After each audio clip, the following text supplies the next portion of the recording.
আমেরিকার ফ্লোরিডায় দুই বাংলাদেশি পিএইচডি শিক্ষার্থী জামিল লিমন ও নাহিদা বিথির হত্যাকাণ্ডের তদন্তে বেরিয়ে আসছে একের পর এক হাড়হিম করা তথ্য। গোয়েন্দারা জানিয়েছেন, এই নৃশংস খুনের নীল নকশা সাজাতে ঘাতক হিসাম আবু ঘারবিয়ে সাহায্য নিয়েছিলেন কৃত্রিম বুদ্ধিমত্তা বা চ্যাট জিপিটির। এমনকি অ্যাপার্টমেন্টের মেঝেতে পাওয়া গেছে মানুষের আকৃতির রক্তের ছাপ। বিদেশের মাটিতে উচ্চশিক্ষার স্বপ্ন দেখা দুই মেধাবী প্রাণের এমন বিয়োগান্তক বিদায় এখন talk of the town.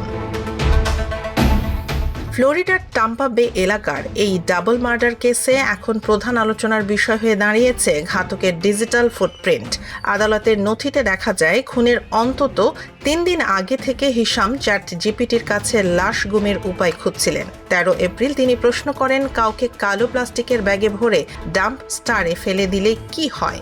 AI chatbot একেই বিপজ্জনক বললে তিনি আবারও জিজ্ঞেস করেন, কর্তৃপক্ষ এটি কিভাবে খুঁজে বের করবে?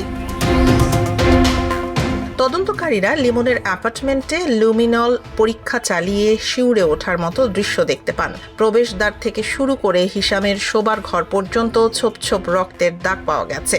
সবচেয়ে লোমহর্ষক তথ্য হলো, হিসামের ঘরের মেঝেতে মানুষের শরীরের আকৃতির মতো দুটি বিশাল রক্তের নকশা মিলেছে, যা থেকে স্পষ্ট যে লিমন ও বিথিকে ওই ঘরের ভেতরেই নৃশংসভাবে কুপিয়ে হত্যা করা হয়েছে। গত শুক্রবার হাওয়ার্ড ফ্র্যাঙ্কল্যান্ড ব্রিজের পাশ থেকে জামিল লিমনের ক্ষতবিক্ষত মরদেহ উদ্ধার করা হয়। ময়নাতদন্তে তার শরীরে অসংখ্য ছুরিকাঘাতের চিহ্ন পাওয়া গেছে। এদিকে রবিবার বিকেলে একই এলাকার জলসীমায় উদ্ধার করা হয়েছে আরও কিছু মানব দেহাবশেষ, যা নিখোঁজ নাহিদা বিথির বলে ধারণা করছে পুলিশ। 26 বছর বয়সী ঘাতক হিসামকে বর্তমানে জামিনবিহীন অবস্থায় কারাগারে রাখা হয়েছে। তদন্তে দেখা গেছে, খুনের পর তিনি লাইজল ও ফেব্রিজ দিয়ে রক্তের চিহ্ন এবং গন্ধ মুছে ফেলার চেষ্টা করেছিলেন। এমনকি নিজের শরীরে থাকা ধস্তাধস্তির ক্ষত লুকাতে পেঁয়াজ কাটার অজুহাত দিয়েছিলেন গোয়েন্দাদের কাছে। মেধাবী এই দুই গবেষকের অকাল মৃত্যুতে শোকের ছায়া নেমে এসেছে প্রবাসী বাংলাদেশি সমাজ ও ইউএসএফ ক্যাম্পাসে। আদালত হিসামের বিরুদ্ধে প্রথম ডিগ্রির পরিকল্পিত হত্যাকাণ্ডের অভিযোগ এনেছে।